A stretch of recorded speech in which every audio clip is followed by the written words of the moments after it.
bombardeada. Agora entrou. Boa tarde, tudo bem? Estamos aqui com Pedro, com Pedro Zambarda, jornalista do DCM, que recebeu, né, recentemente ameaças de morte por parte de um parlamentar, né, daqui do estado de São Paulo. Um ex-assessor, na verdade. O ex-assessor, né? Desculpa. Isso. Reiterado. Imprensa essa, né, Pedro, que vem sofrendo cada vez mais atentado nos últimos 2 anos, nesse último governo, né? Imprensa que possui cada vez mais um papel fundamental na oposição, na informação. E Pedro, para nós começarmos, né, conte para nós assim um contexto, né, de como foi, né, desde o começo, né, quando você começou a investigar e a noticiar sobre o gabinete de ódio, até o evento da fatídica mensagem que foi no grupo, né, que eles criaram e te incluíram nele, né? Foi um grupo criado, mas foi um grupo só comigo, não foi um grupo com outras pessoas, não teve linchamento, foi uma ameaça de morte, assim, encaminhada, e o cara criou um grupo chamado Aviso, aí até mantei os prints, a gente publicou lá no DCM como é que foi exatamente essa ameaça. Voltando um pouquinho, só explicando, eu comecei a cobrir esses gabinetes de ódio, na verdade, cobrindo a questão das fake news, né, que elas antecedem o próprio Bolsonaro, envolvem, na época, tinha sites que atacavam bastante a imprensa, que eram mais vinculados ao MBL, a gente cobria desde aquela época o MBL, os movimentos do impeachment da Dilma, que acabaram gerando aquele golpe, que a gente viu parlamentar, o impeachment sem crime de responsabilidade, mas aí eu cobria o Folha Política, Ficha Social, sites que, inclusive, até hoje eles permanecem. Alguns aderiram ao bolsonarismo, outros permaneceram junto com o pessoal do MBL. E aí, chegando mais no começo do mandato do Bolsonaro, eu fiz algumas reportagens a respeito de alguns militantes bolsonaristas que desde a época do impeachment já eram bastante radicais e na época da eleição do Bolsonaro contribuíram muito para a articulação dele no Twitter. O Leonardo Oliveira, o pessoal que criou vários fakes por lá. Então a gente deu essas informações em primeira mão, eles gravando podcasts falando que eles tinham disseminado fake news a respeito do Jean Willis ser o autor da facada que o Bolsonaro tomou em Juiz de Fora, vários tipos de mentira que tinham uma certa utilidade eleitoral. Aí, chegando mais para esse ano, no segundo ano de governo do Bolsonaro, eu entrei em contato com fontes que também acompanhavam o Bolsonaro desde a época das eleições, e aí eu publiquei em primeira mão imagens do Eduardo Bolsonaro com militantes o gabinete do ódio a gente define, são os militantes que têm vinculação com algum assessor de parlamentar, recebem dinheiro público, né? Mas tem uma área que é realmente milícia digital, que aí é financiado por empresário, aí tem as acusações envolvendo Luciano Hang, aquele empresário Otávio Facuri, que inclusive entrou com uma ação contra o DCM por uma reportagem que a gente publicou que está correta, a respeito de informações dele. Então, a ameaça surgiu nesse contexto. Eu estava fazendo uma matéria, na verdade, um extra, que é o seguinte: a gente mapeou muito bem os bolsonaristas no Twitter, depois veio o Facebook, derrubou algumas redes deles, e a gente estava começando a mapear um grupo que estava sendo bastante extremista, mas fora do alcance do bolsonarismo. O pessoal da campanha do Arthur Mamãe Falei do MBL, pessoal de outras figuras de direita, e tinha essa história desse ex-deputado do Conte Lopes, que é o Leonardo Corona, que tinha ameaçado e mandado vários áudios ameaçadores para a jornalista Patrícia Leles. A Patrícia Leles, ela tinha uma vinculação no passado com o PSC do Marco Feliciano, acusou inclusive o Feliciano de estupro, rompeu com eles, brigou inclusive com o próprio Eduardo Bolsonaro, e ela vinha recebendo essas ameaças. A gente apurou pela nossa reportagem, inclusive consultamos o Conte Lopes para ouvir a versão dele da história. Ele disse que a Patrícia é uma mentirosa, mas comprova que o rapaz era de fato assessor dele, e publicamos. E aí depois, no mesmo dia, a namorada desse Corona mandou alguns xingamentos, mas até aí xingamento a gente tá meio... Não é o correto, é calúnia de difamação, mas a gente está mais acostumado. Aí 2 dias depois, o próprio Leonardo também mandou xingamentos, e aí depois me incluiu nesse grupo e fez uma ameaça de morte mesmo. Falou que era para tirar a matéria do ar, Do caso contrário, a próxima matéria seria de quantos tiros a gente levaria. Acho que não é uma ameaça só contra mim, né? Contra o DCM no geral, né? Então a gente, enfim, registramos o que ele escreveu, eu não respondi. E aí a gente encaminhou com o advogado para fazer um boletim de ocorrência e a gente está instaurando agora processos, enfim, para ver, para esse sujeito responder realmente, porque é grave, uma ameaça explícita de morte.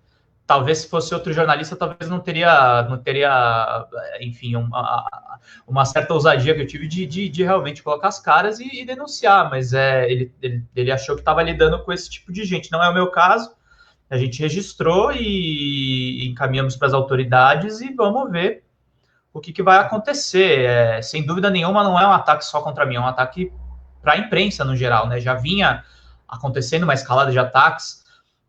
Acho que a ameaça de morte, acho que nunca tinha visto uma tão explícita quanto a que eu recebi. A Patrícia Campos Mello e a Constança Rezende, que são jornalistas da grande mídia, também receberam ameaças, mas acho que foi uma coisa mais difusa em rede social, que o que não descarta a gravidade é chato, é complicado e merece também a apuração das autoridades. Mas para mim foi teleguiado, assim, direto, assim, no meu celular, e a gente registrou e fomos fazer a queixa para, de fato, fazer esse encaminhamento, né?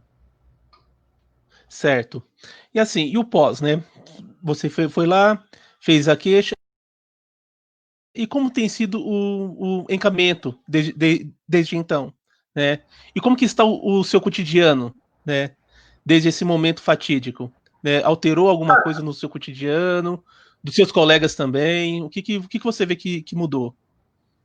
Cara, acho que não mudou muita coisa no meu cotidiano, né? A gente tá felizmente ou infelizmente, no momento de pandemia, então não tenho tomado muito cuidado, enfim, a respeito de telefone, dados pessoais e tal, mas não recebi nenhuma nova ameaça depois do que aconteceu. E o que a gente tem feito, na verdade, é denunciar. A gente teve uma acolhida que considero interessante, de colegas.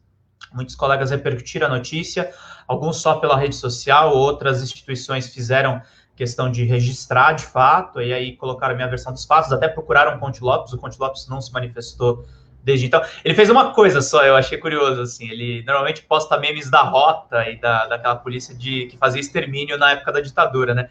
Então ele postava muito cachorrinho da Rota e teve um dia que ele postou uma foto com o Bolsonaro e um dos filhos dele. Não sei se foi uma provocação, uma direta, mas ficou mais ou menos nisso, assim, e não parei de trabalhar, já tem reportagem nova, inclusive, para sair.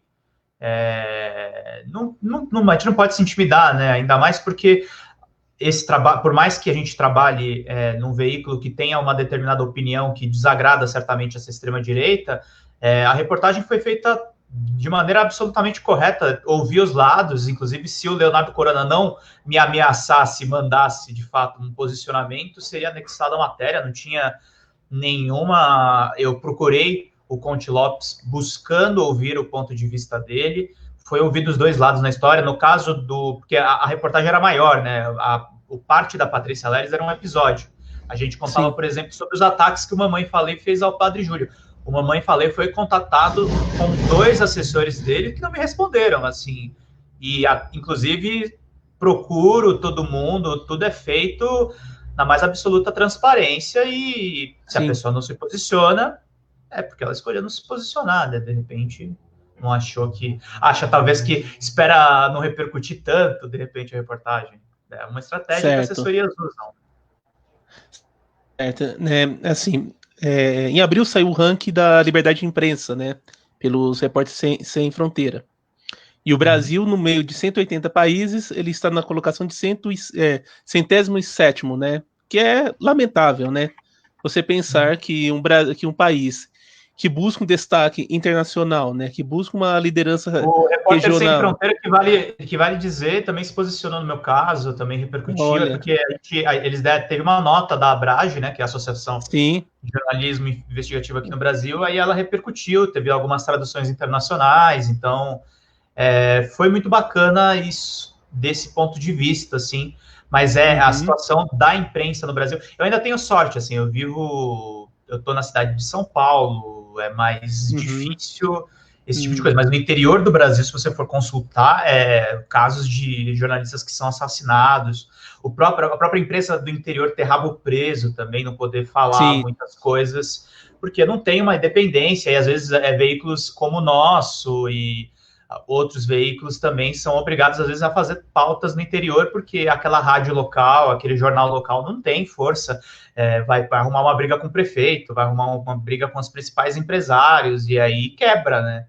E como você é um veículo com alcance nacional, e você consegue fazer algumas coisas que outros veículos não fazem, mas é muito preocupante, sim, e piorou, aí é minha opinião, mas acho que embasado em fatos, o Bolsonaro piorou bastante esse quadro, porque ele incentiva a hostilidade contra a imprensa. Vamos chegar aí. Aí você chegou no ponto que eu gostaria. O que você vê que mudou de outubro, setembro, agosto de 2018 para cá? Quando as eleições realmente iniciaram, né?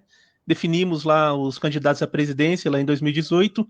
E o que se agravou, né? Como você vê, com fatos que você vê que se agravou de segundo semestre de 2018 para agora, assim, o que você vê que o que mudou e o que agravou nesse contexto, né, jornalístico no Brasil? Piorou muito, né? E teve também ao meu ver, uma série de erros também da própria imprensa, né? Não é que não cobriram Bolsonaro, mas acho que a cobertura boa do Bolsonaro acho que surgiu na reta final da eleição e no governo em si, né? O pessoal acho que ignorou, não imaginava que ele fosse para o segundo turno, não imaginava que ele fosse pegar esse gancho do WhatsApp. Muita gente também passou a usar o WhatsApp nesse período, né? Então ele pegou uma onda no começo, assim, e foi surfando nela.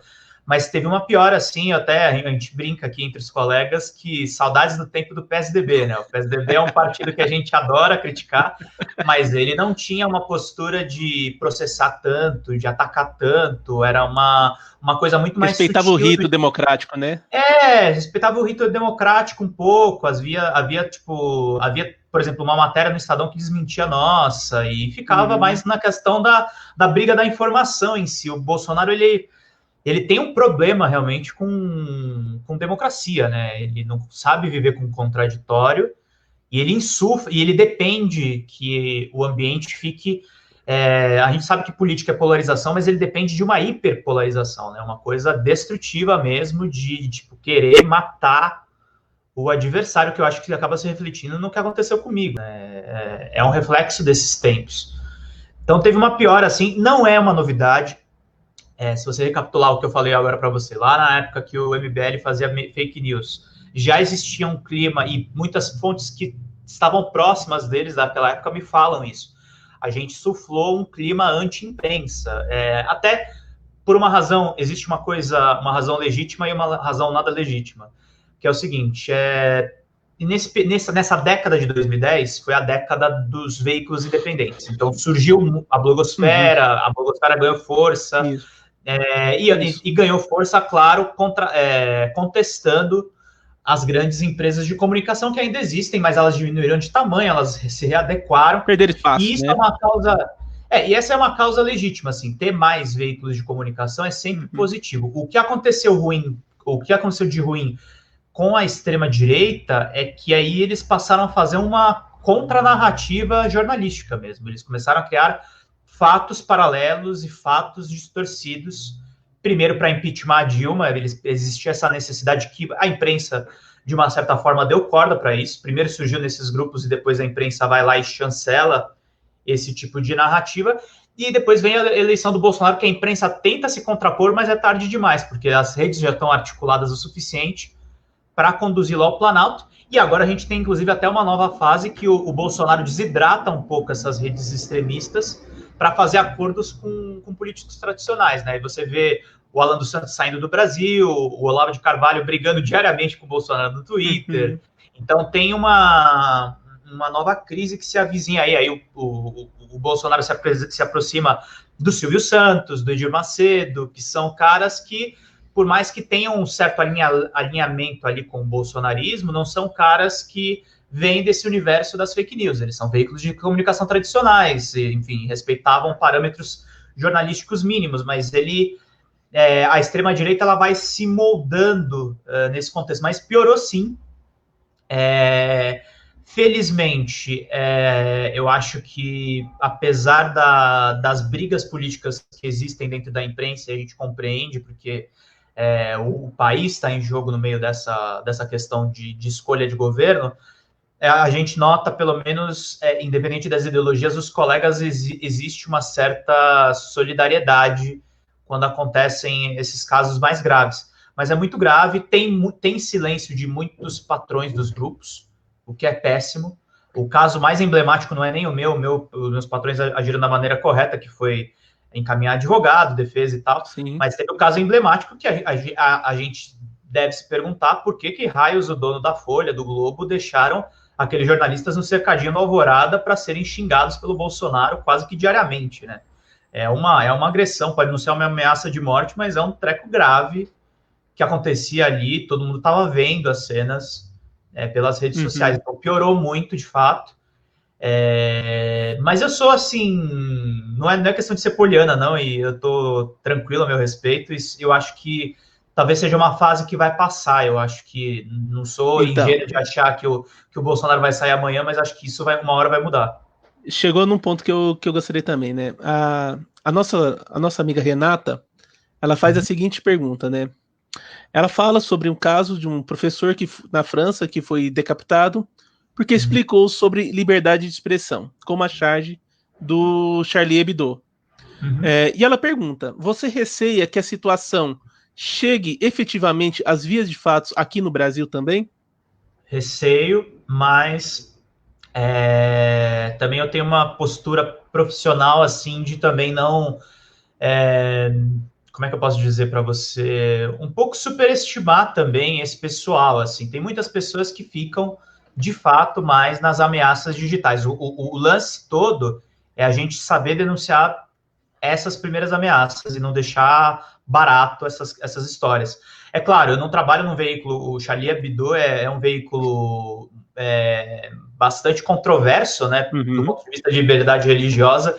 Ele ficou muito visado por conta disso, mas eu não descarto, sem dúvida nenhuma, que eu vi mensagens, inclusive, no Twitter, nessa matéria do Mamãe Falei mesmo, eu vi uma galera que é apoiadora dele falar do tipo, tem que agredir e matar esses jornalistas mesmo, mas falava genericamente, entendeu? Falava para mim. É grave, é gravíssimo. Eu registrei, a gente publicou. Eu tenho esse receio, sim. Na verdade, não é um problema do Brasil. O que acontece no Brasil é que os grupos de mídia eles são mais fracos.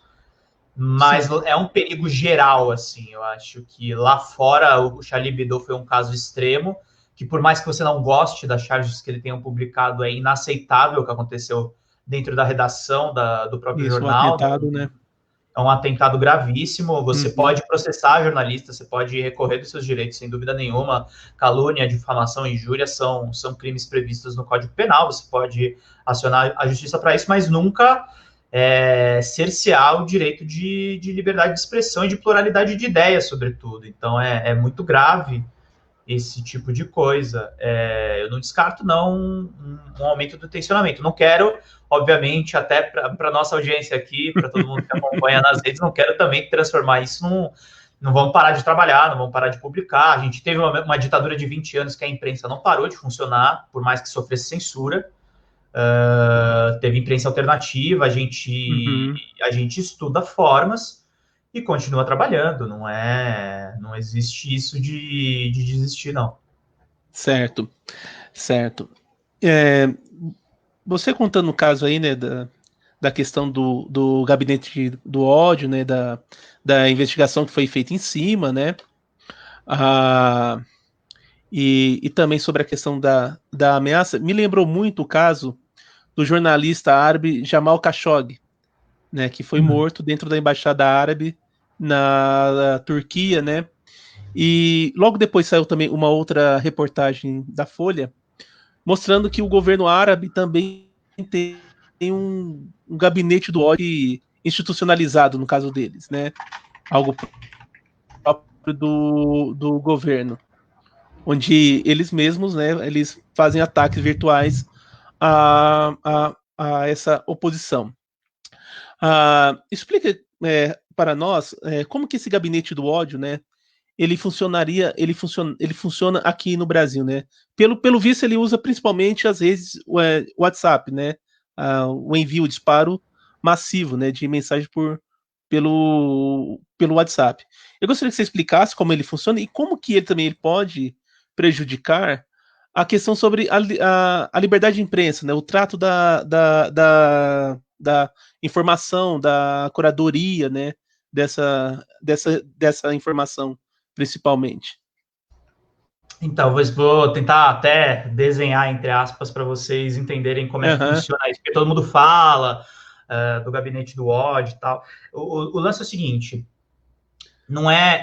Eu expliquei até numa thread de Twitter que muita gente vira e fala, esse gabinete é comandado pelo Carlos, pelo Eduardo.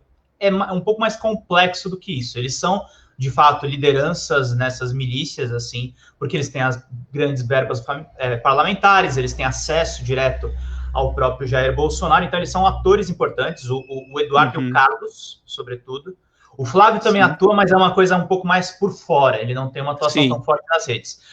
E o que eu peguei é um recorte dessas articulações, né? Eu peguei a articulação do Twitter, que uma série de pessoas mapearam como funciona isso. Tem uma outra articulação no Facebook, tem grupos no Instagram que trocam informações para selecionar alvos. Dizem que alguns desses grupos já devem ter sido apagados, o pessoal parece que migrou para Signal, eles usam Telegram, enfim, eles usam diferentes redes, não é só o WhatsApp. O WhatsApp ele funciona como um disparador, porque tem muitos grupos bolsonaristas, e aí eles usam esses grupos bolsonaristas para fazer disparos localizados de determinada fake news visando determinado alvo. E isso é uma coisa que precisa ficar muito clara, assim, é uma explicação da CPMI, os deputados colocaram isso e pessoas que têm conversado com os deputados. O problema maior não é só as fake news. Mentira existe também na imprensa, existe mentira por má fé e existe mentira por erros jornalísticos que são cometidos por repórteres, que às vezes não olhou uma informação direito. O trato da fonte. Às vezes não ouviu um outro lado e tal. E mesmo assim as matérias têm que sair, porque se uma matéria... A solução de uma matéria ruim não é a censura, é você fazer uma matéria boa. É assim que funciona a lógica de qualquer mídia séria. Ninguém acerta todas as vezes, os veículos todos têm erros, e não cabe a mim ficar apontando, mas tô falando um dado do dia a dia que existe mesmo. Mas o que diferencia esses gabinetes do ódio é que eles criaram veículos e criaram influenciadores para atacar pessoas. Porque o engajamento pelo ódio nas redes, ele dá muita repercussão. Entendeu? Você mirar ali, por exemplo, eu tenho trocentas críticas ao Supremo Tribunal Federal, dos pichuleques que os caras recebem, até vale terninho e muitas outras coisas. Mas os caras criaram uma articulação, de fato, para mirar ali nos ex-ministros e acertar, por exemplo, a família do Alexandre de Moraes. Eu não tenho a menor amizade com o ministro Alexandre de Moraes, mas isso é um exemplo de como operam esses grupos. Então, é uma estrutura extremamente descentralizada, com influenciadores que alguns receberam dinheiro público e alguns receberam pouco dinheiro público, alguns recebem migalhas, que fazem esses ataques, e aí tem interferência de publicitários, de pessoas que têm um background em comunicação, e eles meio que profissionalizam a coisa, entendeu? É mais ou menos assim que funciona. Aí você tem no mapa, o Carlos e o Eduardo são importantes, aí você vê alguns deputados que orbitam, que dão cargos de assessores para determinados atores desse Senado. A Carla Zambelli, a Bia Kicis, e eu não estou aqui injuriando e nem caluniando, isso tudo está documentado. Fulano de tal, que era articulador digital do Bolsonaro, se tornou funcionário no gabinete da Carla Zambelli. É matemático que eu estou falando aqui. Então você vê alguns deputados, e aí você vê, por exemplo, os que são mais próximos do Olavo de Carvalho, os que são mais distantes, que são próximos de outros grupos. Você vê o Terça Livre como um importante hub, tanto de produção de fake news e de ataques a alvos específicos. Você vê... do ponto de vista do Olavo de Carvalho, existem as pessoas que são próximas dele, mas outras que não são tão próximas, mas que reproduzem o discurso dele, porque o discurso dele anti-esquerda foi o discurso que o Bolsonaro adotou durante a campanha. Então é uma rede muito grande, e até é ingenuidade nossa achar que cair do Bolsonaro isso vai desaparecer. Você vê isso se rearticulando. O MBL não se encontra com a esquerda, por exemplo, não se encontra nem com o centro-direita. Então eles acabam tendo que ir para uma via ainda de extremismo para ter um eleitorado que é aquele cara meio, vou generalizar aqui, mas é o que acaba acontecendo, meio o ANCAP. O público gamer que odeia o Estado também vai para eles. Eles miram assim alvos específicos. Então é mais ou menos assim que opera as coisas. Não é só um gabinete do ódio do Bolsonaro. Existem outros gabinetes, existem outras milícias, existem outras articulações. Isso faz parte, infelizmente, as dores que a gente está sentindo das campanhas políticas e da política migrando para a internet, as ilegalidades que estão vindo nesse processo. Não é errado fazer campanha na internet, mas é errado você difamar pessoas, fazer ataques em série, achincalhar, perturbar. Frequentemente... Os cancelamentos, né? Não só é que cancelamento é uma coisa ainda que você não pode culpar exatamente os atores, porque o Robinho tá condenado de estupro, não é culpa das pessoas. Ele foi condenado em primeira instância. Você pode até ter um ponto de vista mais... eu não acho correto, eu acho totalmente reprovável, mas tem gente que tenta passar pano nessa história. Eu não acho. Eu acho que o cara foi condenado em primeira instância, tem indícios muito fortes, não dá para dizer que ele foi condenado em última instância. Aí seria incorreto da minha parte, mas as redes se manifestam e as redes atacam determinados alvos. O que o gabinete faz é mais sofisticado do que cancelar. É bombardear a tia do Zap para ela subir determinada hashtag. Eles não permitem que as pessoas tenham mais autonomia. Fica uma coisa que, assim, quando a gente fala de robô, não é só perfil falso, não é só fraude de cadastro. Tem muito perfil de pessoa real que se comporta como robô, porque ele está dentro da lógica. Entra dentro daquilo do dilema das redes, né? Da questão da informação, do perfil, da bolha em que é colocado. A tia que falava que era robô do Bolsonaro, ela achava que ela estava lacrando, ela estava só representando o que ela é mesmo. Ela é robô do Bolsonaro. Aquele vídeo. O nosso amigo Fernando Miller, ele faz a seguinte questão, assim, né? A seguinte pergunta. Aproveitando a presença do convidado, ele estava falando no Twitter sobre o bolsonarismo no mundo gamer e a demissão da garota que trabalhava para o Xbox. Ele pode explicar para os leigos o que está acontecendo, aproveitando que a esquerda, enfim, entrou nesse mundo com a Laura Sabino e o Normose, fazendo uma gameplay com bolos? A esquerda não entrou, assim, eu cubro isso já faz um tempo. O problema é que tem muita gente de esquerda que não me lê, mas acontece, normal, a gente passa pra frente. Mas legal, a Laura tem um canal gigante no YouTube, o Normose também, faz um puta trabalho legal lá sobre a Lava Jato. Mas de fato, eu vou ser muito claro, assim, o que eu quis dizer com aquele tweet. Eu tô fazendo uma reportagem a respeito disso, o que eu sei por cima, e aí eu vou reservar a reportagem para publicar a respeito disso. Eu sei de ligações e de pessoas que conhecem muitos desses perfis que fazem linchamentos dentro do mundo gamer com conexões no universo bolsonarista. Não vou me aprofundar em cima disso, porque, enfim, aí entra processo, aí não é legal, mas assim, eu posso dizer, o que eu posso adiantar para vocês é isso, existem ligações, as pessoas podem ser só amigas, aí que tá, minha apuração pode estar furada no meio dessa, mas eu sinto, assim, que eles têm um método, assim, muito peculiar de ajuda para engajamento e tal.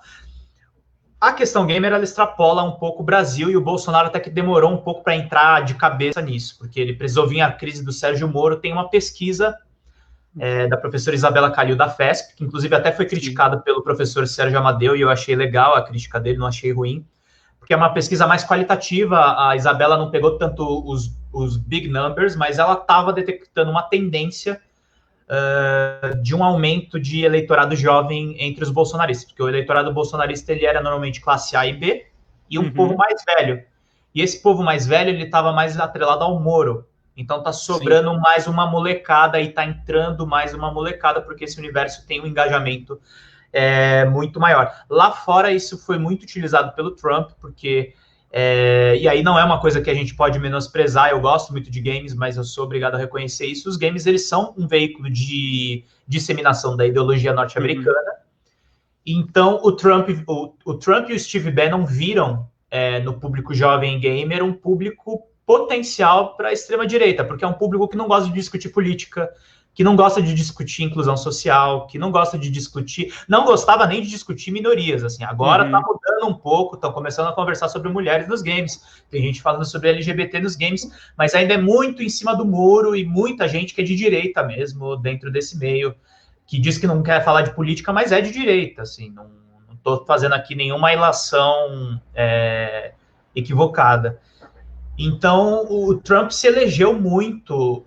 Antes da eleição dele, teve um escândalo chamado Gamergate, que foi uma série de ataques que fizeram a uma desenvolvedora que tinha um envolvimento com um jornalista do Kotaku, acusaram de relação promíscua entre imprensa e fontes. É uma discussão até válida, mas virou uma série de ataques violentos para cima dessa desenvolvedora, que é a Zoe Quinn, e o público gamer começou a brigar com a imprensa.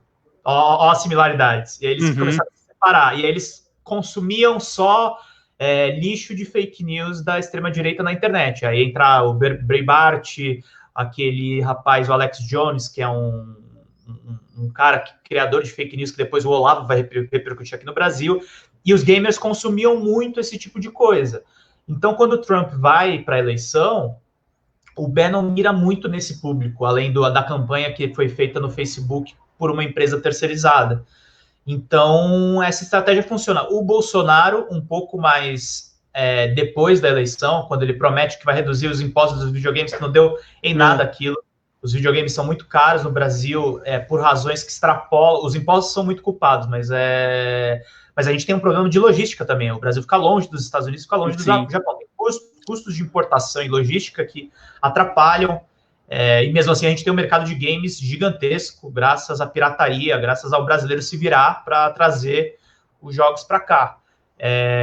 Mas aí o Bolsonaro está tentando surfar nessa onda, e eu vejo também o pessoal do MBL tentando surfar nessa onda. Não há uma articulação tão grande, porque assim como lá fora, eu ainda tenho muitas críticas, mas a imprensa especializada em games é geralmente contra esses grupos. Embora alguns ficam muito em cima do muro, alguns não gostam nem de tocar tanto no assunto, que é a principal crítica que eu tenho. Eu acho que a mídia profissional de games tem que entrar nesse assunto de política, sim, tem que cobrir, tem que dar nome. Não estou aqui instruindo como as pessoas devem cobrir, mas tem que começar a falar, tem que falar que existe política em jogos.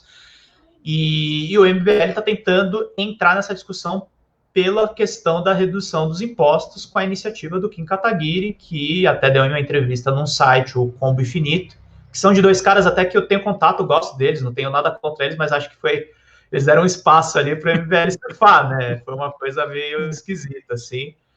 Mas tudo bem, respeito, acontece, normal, e o Kim tá usando a mídia, a imprensa, para tentar entrar nesse público. O problema é que o meio político é muito velho, né? Então, essas iniciativas ainda não prosperaram muito por conta disso. Lá nos Estados Unidos é diferente, os jogadores já são mais velhos lá. Eu vi tava até brincando no Twitter, que eu já tinha visto isso antes, mas assim, o pessoal tava abismado que o Boulos foi jogar Among Us. Lá fora é normal, assim. O jornalista, até pegar aqui o nome, é o Greg Miller, do Kinda Funny, tava fazendo campanha aberta pro Biden. Fui convidado pela comissão do Biden, a gente vai jogar Animal Crossing com a fazendinha lá do Joe Biden e tal. O que os caras fazem só em nome da transparência, né? Bota a hashtag da campanha do cara, mostra que é claramente uma publicidade aquilo, mas faz, entendeu? Os caras, eles têm interação total. Você vê videogames na grande imprensa norte-americana, em talk shows como o David Letterman, todos os sucessores do David Letterman abordam, então é um assunto muito mais familiar para eles. Aqui no Brasil, eu acho que tem uma coisa que, assim, que bom que a Laura, principalmente, está jogando no Twitch, porque ela é, por exemplo, uma youtuber mais marxista. Eu sou um cara que ainda anda mais entre os liberais, mas é legal uma pessoa que seja mais crítica ao capitalismo entrar nesse meio para fazer a crítica correta, entendeu? Porque eu acho que é uma linguagem, por exemplo, a molecada jovem não vai ter paciência de assistir um vídeo de 2 horas do Jones Manuel, entendeu? Nada contra o Jones, mas eu tô falando, a questão é o formato daquela linguagem, comunicação. Né? Da linguagem, exatamente, porque você vai falar com a molecada, o que eles fazem? Eles jogam jogos. Eu jogo jogos, um monte de gente joga A gamificação já é uma realidade de tudo, né? Você tem gamificação. E não é uma exclusividade só de empresas, tá? Governo pode entrar nisso, a Petrobras tem iniciativas em games. É uma mídia, como o cinema, como teatro, como qualquer outra. Você se apropria da maneira que você achar melhor. Ô Pedro, posso fazer uma se me permite? Claro, vamos lá. Você disse lá, né, a questão dos gamers, né? O público gamer está cada vez mais entrando, né, dentro do universo bolsonarista, né? O universo político bolsonarista, né? Que está surfando nessa onda. Certa vez, numa outra reunião, né? Perguntaram para o Michel German, né, historiador da Federal do Rio de Janeiro, por que a comunidade judaica, né, um percentual alto da comunidade judaica estava apoiando o Bolsonaro. E ele faz a seguinte pergunta, a seguinte reflexão. Ele parte do princípio, eu não vou partir do princípio que é a comunidade judaica, mas sim o quê? Qual que é o perfil do judeu, no caso, ele traçando, né? É o homem de classe média ou a mulher de classe média que está apoiando o Bolsonaro. E a pergunta que deve ser feita é, por que o homem ou a mulher de classe média apoia o Bolsonaro? Aí a pergunta que eu faço a você é, né? O universo game é caro, né? É caro. Quem tem acesso a pagar quanto tá o PS5? 6 mil, 7 mil, né, reais? 5 mil. 5 mil. A gente estava esperando 7 mil, mas veio 5 mil. Menos pior, vamos pôr assim. Mas quem estava esperando pagar 5 mil, né, é a classe média. Aí a pergunta seria por que os jovens, né, da classe média está adentrando dentro do universo bolsonarista? Porque antes você tinha a música dizia era bem simples, né? Não confie em ninguém com mais de 30. Ou seria o contrário, não confie em ninguém com menos de 30 hoje em dia. Não, a colocação foi muito boa. Eu acho que eu sou mais a favor disso. Assim, eu admiro a luta pelas minorias, mas eu não recomendo esquecer o recorte de classe. Tem muitas pessoas que são progressistas, mas pertencem a uma elite. Eu até me coloco, não sou um cara. Eu tenho condições, eu frilo, não estou desempregado, eu tenho uma condição diferente da média do brasileiro. A gente está com um ritmo de desemprego muito grande. Então, sem dúvida nenhuma. E a sua colocação foi muito boa, porque se traduz também numa crítica que eu acho muito interessante. Eu conheço um jornalista que eu admiro muito, não estou aqui de maneira nenhuma diminuindo o trabalho, que é o Rick Sampaio. O Rick Sampaio é dono de um site chamado Overloader. Aliás, para quem só me conhece do DCM, eu também tenho um site de games chamado Drops de Jogos. Eu sou o editor-chefe de lá. Opa, eu tenho colaboradores e tal, e depois eu volto... Passa o endereço aí depois. www.dropsdejogos.com.br, vocês acessam lá, inclusive daqui a pouco eu estou até atualizando lá. Que a gente cobre o Hard News de Games e eu tenho o contato com os desenvolvedores, então eu privilegio muito os games que são feitos aqui no Brasil. E o Rick também, o site dele tem uma abordagem um pouco diferente, é mais um podcast, e o pessoal também ajuda num sistema de financiamento coletivo, e ele fez uma série de especiais muito bacanas, inclusive falando sobre política e games e tal, e ele fez um especial sobre... que é uma crítica que eu acho que ele tem razão em certo aspecto, mas eu tenho um contra-argumento interessante. Ele acha que videogame tem muita arma. E tem mesmo, de fato. Os principais títulos, se você for ver os títulos que são mais vendidos, até por uma questão ideológica dos Estados Unidos, são os títulos que lidam com guerras, títulos que lidam com guerras norte-americanas, e tem o lobby das armas forte, empresas que fecham parcerias com esses estúdios de desenvolvimento para fazer um jogo comercial e de repente um simulador para o próprio exército ou para tropas privadas. Então é uma relação muito problemática, e o Rick simbolizou isso muito nesse vídeo de mini-doc. Só que ele chegou em umas conclusões, assim, pessoais dele, assim, ele cobre com muita crítica aos jogos de tiro e ele meio que não joga mais, ele tá meio que se recusando a entrar nesse tipo de jogo porque ele faz muito sucesso. Eu ainda jogo. E aí um cara até de esquerda me perguntou numa live por que eu estava jogando Call of Duty Cold War, que é um jogo super de direita, sendo que eu era de esquerda. Eu falei, cara, é porque eu tô ocupando espaço, eu tô me apropriando disso aqui. Eventualmente até estou zoando o que os caras fizeram, entendeu? Porque E isso eu sinto muita falta. O gamer, que acaba sendo essa pessoa de classe média, ele consome muito acriticamente todo esse conteúdo. E não se encaixa só nos games. Se você pega um cara que consome filmes hollywoodianos, ou um cara que só come McDonald's, esse cara vai votar no Bolsonaro. Ele não vai achar legal o Lula, não vai achar legal o MST, o Lula, o Boulos. Pessoas que estão pensando, por exemplo, em produção dentro do Brasil. Para ele é uma afronta isso. E, de fato, a colocação do cara está muito precisa. Não é que jogar videogame faz mal. Eu jogo videogame desde quando eu tinha 2 anos. Eu derrubava o Mario do precipício, jogava um Phantom System, que, por sinal, era um console paralelo do NES. O NES não via para o Brasil, aí o pessoal pirateou e criou o Phantom. Mas eu jogo desde os 2 anos, é uma cultura... Eu nem pensava em trabalhar com isso, mas no finalzinho da faculdade eu fiz um TCC sobre isso, e o meu primeiro estágio foi nessa área. Então eu acabei levando, assim, meio como missão. Eu cubro realmente a área, eu busco sempre ler, traduzir, trazer boas referências de fora, dei entrevistas internacionais também com o meu site, o Geração Gamer, que é um site que deu origem ao Drops de Jogos, a gente deu entrevista no lançamento de um jogo brasileiro para o Le Monde na França, entrevistado pela BBC. Então, a questão toda é até onde essa classe média vai continuar despolitizada, pegando a pergunta que o seu amigo colocou, porque os judeus votaram no Bolsonaro porque eles estavam despolitizados, porque eles achavam que o Satã da religião era o Lula, era o Haddad, e é um absurdo. O PT sempre respeitou a liberdade religiosa, mesmo sendo partido de esquerda, mesmo sendo um partido crítico das elites. Então, é de se perguntar mesmo, o recorte de classe acho que sobressai em todas essas questões. Claro, não estou menosprezando o racismo, não estou menosprezando o machismo, mas eu acho que são outras manifestações do grande preconceito que existe, que é o preconceito de classe. O Adriano Ribeiro, né, voltando para o assunto sobre liberdade de imprensa, porque senão a gente vai longe aqui nesse assunto. Ele pergunta o seguinte: Pedro, pelo tamanho do negócio, eu acredito que a única maneira de enfrentar essas gangues organizadas, né, no caso do gabinete do ódio, por aí vai, seria com o peso dos partidos de esquerda atacando com força total no Congresso e pressionando as instituições, Judiciário, PF e MPF, para agir. O trabalho investigativo que você faz é muito importante, porque serve como base para iniciar esse trabalho. Você vê outras maneiras de enfrentar esse problema? Eu não acho que tem que ter uma iniciativa pesada dos partidos, acho que tem que se cumprir a lei. Eu acho que eu receber uma ameaça de morte no WhatsApp é uma ameaça de morte. Não é, tá na internet, é terra de ninguém, eu posso fazer o que eu quiser. Não, o cara me mandou uma mensagem com isso. As instituições precisam agir. O que acontece na internet está submetido ao Código Penal. Tem o Marco Civil ainda da internet, que é uma constituição muito interessante, que foi aprovada na época da Dilma, no finalzinho do segundo mandato. Sim.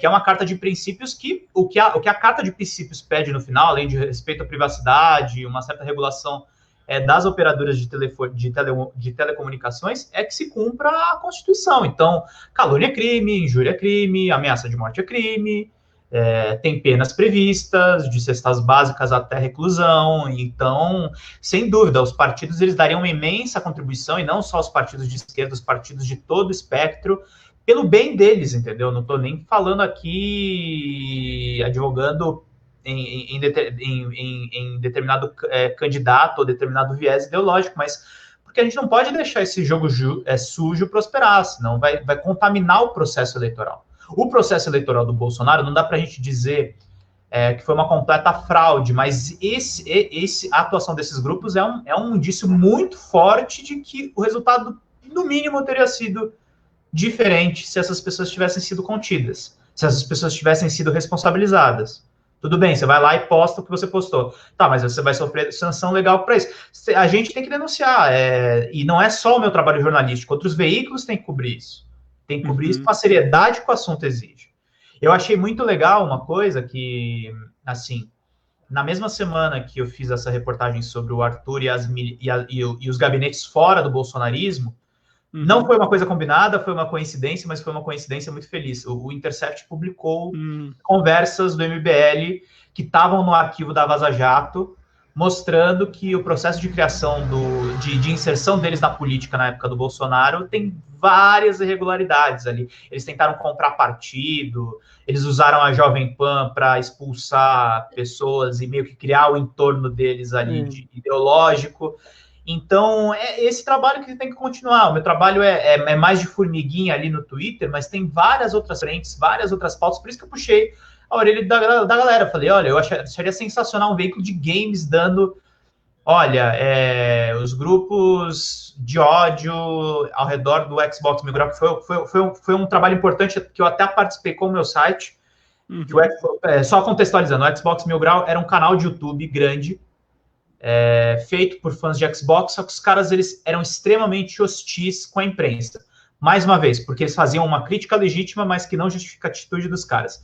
Eles questionavam a idoneidade dos jornalistas nas resenhas de jogos. E, de fato, a imprensa não tem tanto tempo para jogar quanto um fã de um jogo. O fã do jogo ele vai lá debulhar o jogo, a imprensa vai jogar no máximo uma semana no jogo. Então, os caras começaram a intimidar as pessoas em evento, começaram a intimidar as pessoas por hashtags no Twitter, começavam a fazer ataques organizados, e o que aconteceu? Em determinado momento, quando alguém conseguiu recortes de vídeos em que eles eram abertamente racistas, abertamente preconceituosos, a Microsoft foi acionada, o YouTube foi acionado, o Twitch foi acionado, e eles perderam os canais. Entendeu? É isso que precisa acontecer. Rede não é um lugar só para você ver o que está acontecendo. Rede é o lugar que as pessoas fazem coisas. E se as coisas são feitas lá, se as coisas erradas são feitas lá, elas podem ser eventualmente punidas. Então não é uma grande ofensiva violenta dos partidos, cumpra-se a lei, entendeu? Se o cara caluniou, se o cara difamou, se o cara atacou, existe justiça para isso. A justiça, inclusive, deveria estar mais preocupada com isso do que outras preocupações do tipo atropelar as instâncias, prender pessoas em segunda instância. Isso não está muito certo. Agora, fazer um cara que faz uma ameaça ou pagar uma indenização é correto, é do jogo. Enfim, se o cara fez isso, ele tem que pagar. Podemos dizer, dentro desse universo, né, que lá em 2013 nós abrimos a caixa de Pandora nas jornadas de junho e julho. Cara, eu tenho uma leitura um pouco diferente disso, sabia? Eu entendo porque a esquerda tem mais essa visão, porque, de fato, junho desestabilizou o governo Dilma, né? Bem ou mal, foi o que aconteceu. Assim, o resultado final foi esse. Mas eu não culpo todas as pessoas que estavam lá. Eu acho que tem críticas à esquerda que eram feitas ao governo Dilma que eram importantes naquele período. Eu não acho que foi uma coisa plenamente articulada. Mas, sem dúvida, eu acho que, assim como na Primavera Árabe, houve uma apropriação de think tanks e de grupos de direita em cima de insatisfações populares, e aí a direita também entrou numa onda populista muito perigosa, e aí a gente, sem dúvida, eu não culpo 2013, mas acho que 2013 indiretamente está ligada à eleição do Bolsonaro, sim, e à ascensão desses grupos. E aí cabe a nós também, ao invés da gente culpar 2013, aí é minha visão, tá? Minha opinião, não estou aqui representando o veículo que eu trabalho, estou falando minha opinião muito pessoal. O problema não foi os protestos que aconteceram. Agora a gente tem que se reapropriar dessa linguagem. O que vocês estão fazendo comigo aqui é muito importante, por exemplo, a gente precisa fazer entrevistas, a gente precisa estar no YouTube, a gente precisa estar no WhatsApp, a gente precisa estar no Telegram, a gente precisa contar a verdade para essas pessoas. Então não adianta, a caixa de Pandora está aí, já está aberta, os monstros já estão aí, cabe a nós denunciar, combater e fazer o bom combate, como em outros períodos a gente combateu outras coisas. Sim, aí chegamos num ponto agora também que eu gostaria de fazer uma pergunta. Como que a oposição, né, independente se é esquerda, se que são os liberais, enfim, como que a oposição ela pode combater, né, essa desinformação? Acho que vou pôr dessa maneira, tá? Essa desinformação que o governo federal hoje em dia faz. Estando nas redes, usando bem as redes, pensando uma coisa assim, até fazer uma crítica pública aqui, não é nada contra pessoalmente, eu votei orgulhosamente nele no primeiro e no segundo turno, mas acho equivocado, por exemplo, o Haddad usar muito a Folha de São Paulo como a mídia dele. Eu acho que ele tinha que estar um pouco mais sintonizado com a imprensa independente.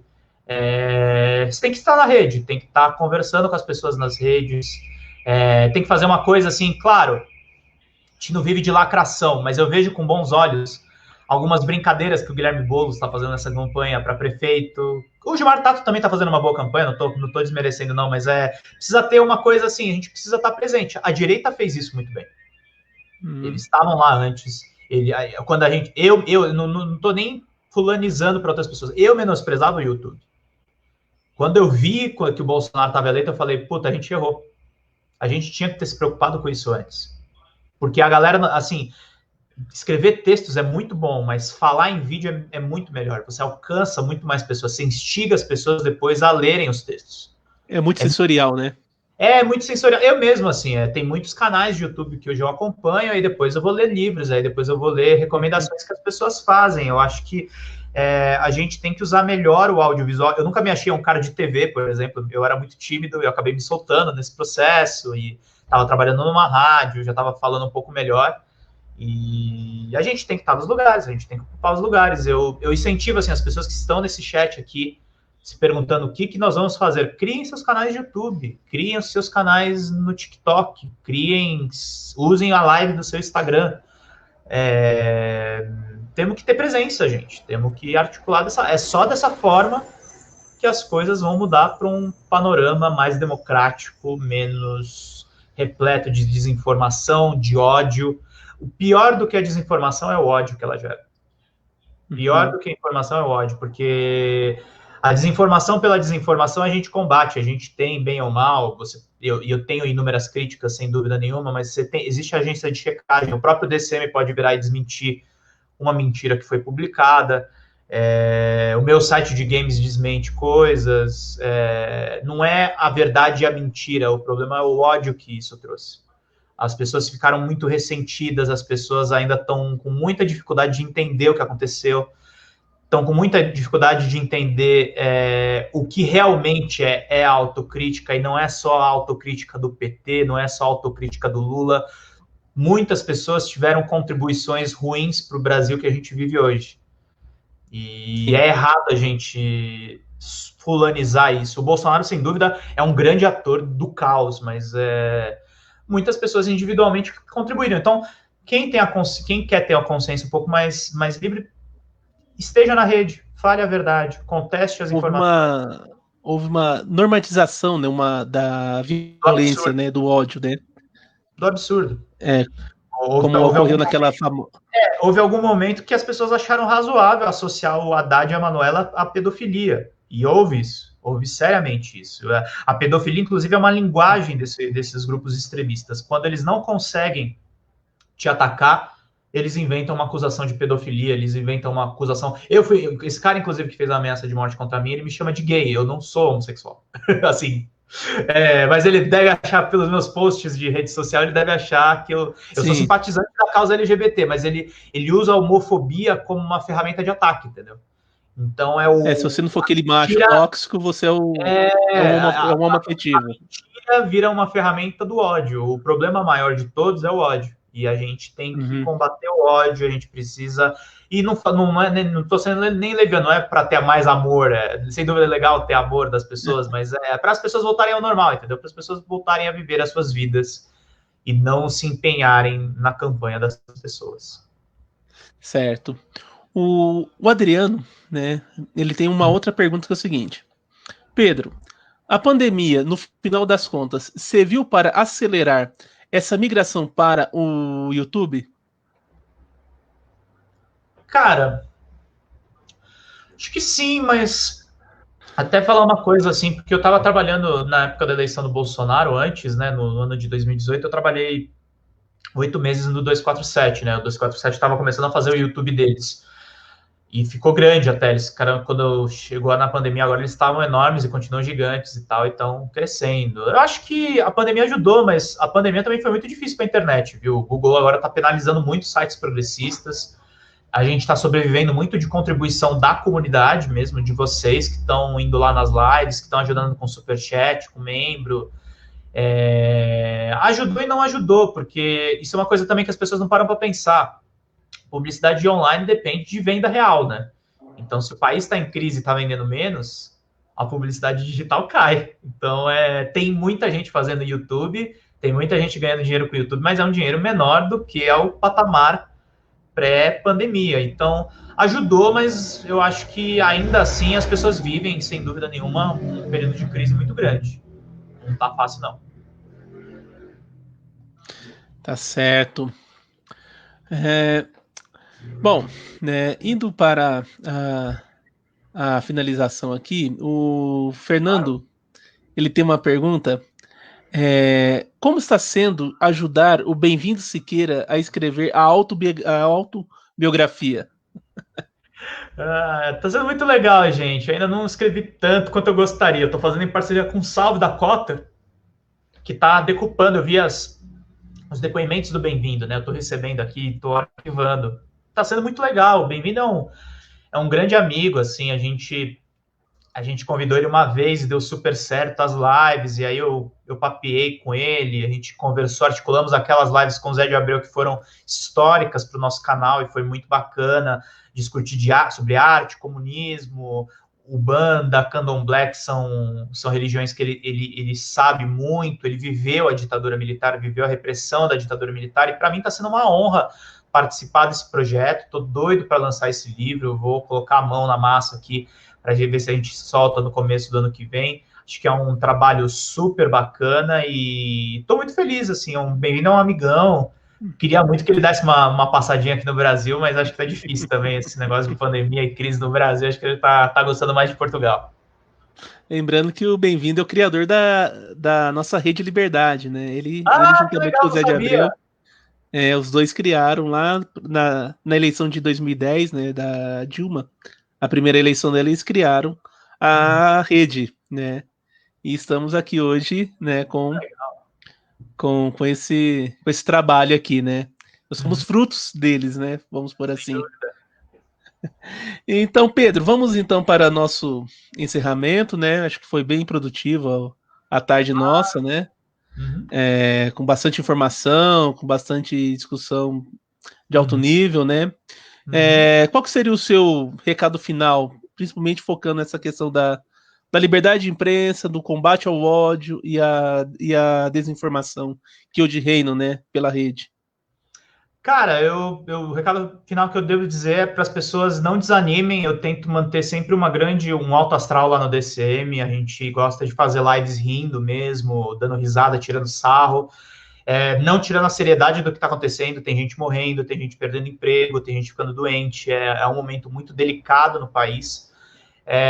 Mas, pessoal, mantenham a força. Eu acho que mais do que nunca é importante vocês terem amigos, vocês terem conexões importantes nesse período, terem políticos que representam vocês. Nas urnas, por favor, ajudem as candidaturas que vocês realmente acreditam.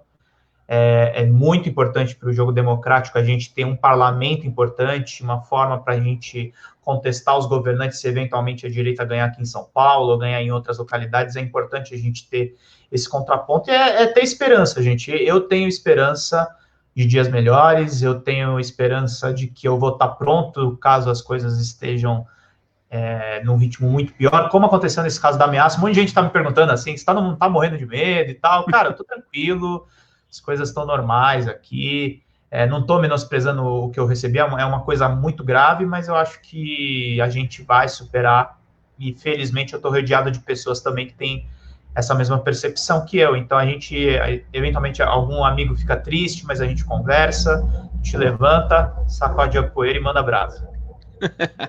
Ó, e o último recado aqui, ó, do Fernando, é para você ler o superchat dele, viu, Pedro? Ele tá aqui reclamando. Eu sei, aqui, o pessoal tem essa mentira, essa é uma fake news aí, só que não é criada pelos Bolsonaros, o pessoal fala que eu não leio superchat. Beleza, então, meu caro. Então é isso, gente. Muito obrigado pela presença de todos, tá? Finalizamos mais uma transmissão aqui na Rede Liberdade. Até semana que vem com mais uma live. Tchau, tchau, gente. Beijo, gente. Até mais. Tchau, tchau.